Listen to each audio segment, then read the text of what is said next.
common to assign one of two values to a variable based on a conditional expression.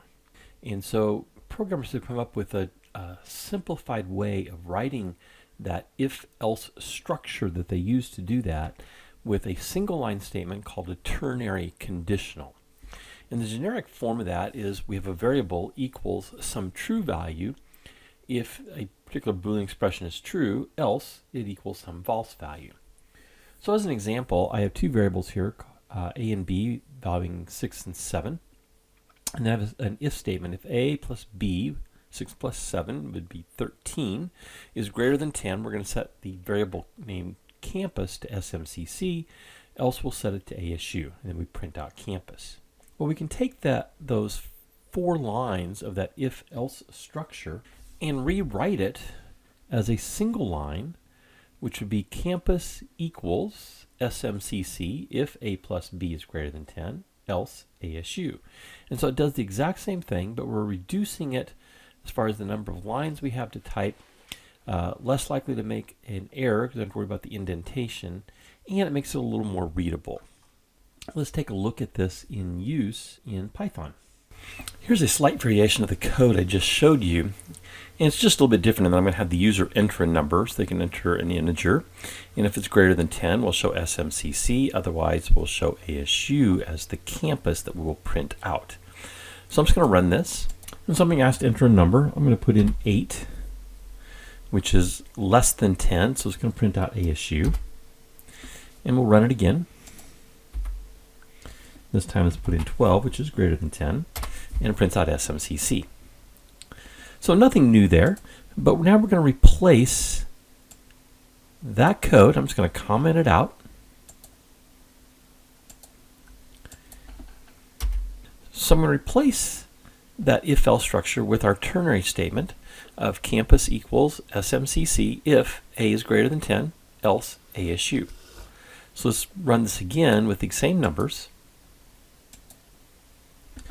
Again, I'll put in 8, I get ASU, run it again, put in 12, and I get SMCC. So we can either print the if-else structure in this case, or we can use the ternary statement. The ternary statement tends to just be a little more readable once you learn how it works and how to read it. Well, let's look at another example. In the previous 2 lessons, we looked at the dormitory assignment problem, in which we were assigning students to one of 4 dorms based on their gender and the year in school that they were. And we did this using a complex Boolean expression in an elif structure. And then we also did it in a nested conditional structure format, where we had one conditional nested inside of each fork of an if and an elif outer structure. We could also do this using ternaries. In fact, I think you're going to see ternaries are actually maybe a little bit simpler in this case, or at least less typing. So over here on the left then is the same assignment done with a ternary, and we're getting the same input that we would get before, but now I'm going to set dorm equal to a default value, and then have 4 different ternary statements that simply looks at the gender and the year and assigns a new dorm, and if those dorms don't apply, it maintains whatever dorm has been applied. Now the one drawback to this is actually going to execute all 5 of these lines, whereas in a nested if or a complex Boolean structure, once it hits something that's true, it would ignore everything else. So there may be a little bit more processing in this, but it is a little more readable. And the amount of time we would see that it takes to execute this is going to be extremely minimal. So let me run this. I'm going to get rid of this other file, and let me run this. And so again, we'll type in Harry. Harry is male. Harry is year 1. And so Harry is residing in Ravensclaw. If I run this again, this time type in Hermione. Hermione's female. And we'll say Hermione now is year 3. Hermione is in Hufflepuff. So it's executing that line to change the dorm. Let me run this again. I'll type in Luna. Luna is female. We'll say Luna's year 1. And Luna is in Gryffindor. So it changed the dorm based on that ternary statement. The other three, it left dorm as is using the else clause. All right, let's do one more example. We often use those loyal shopper cards that give us points for our shopping. We're going to simulate that here at Joe's Grocery.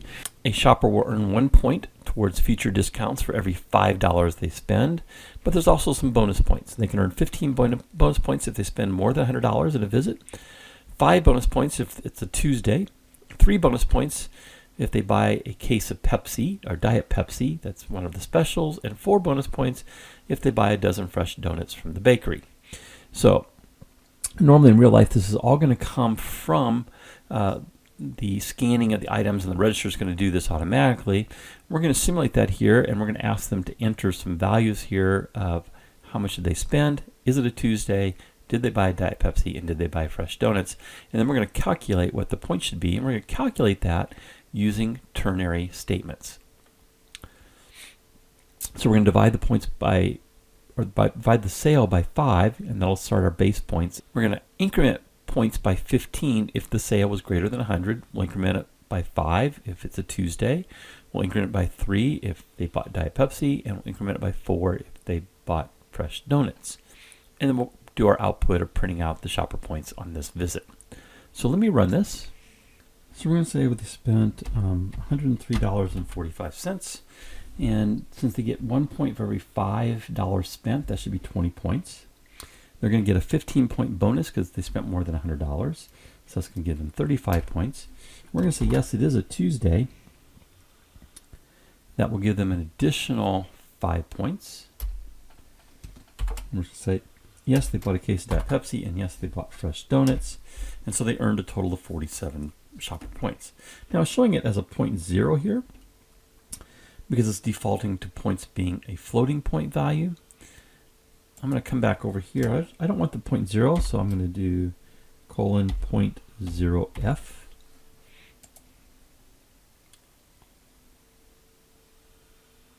I'm going to run this again.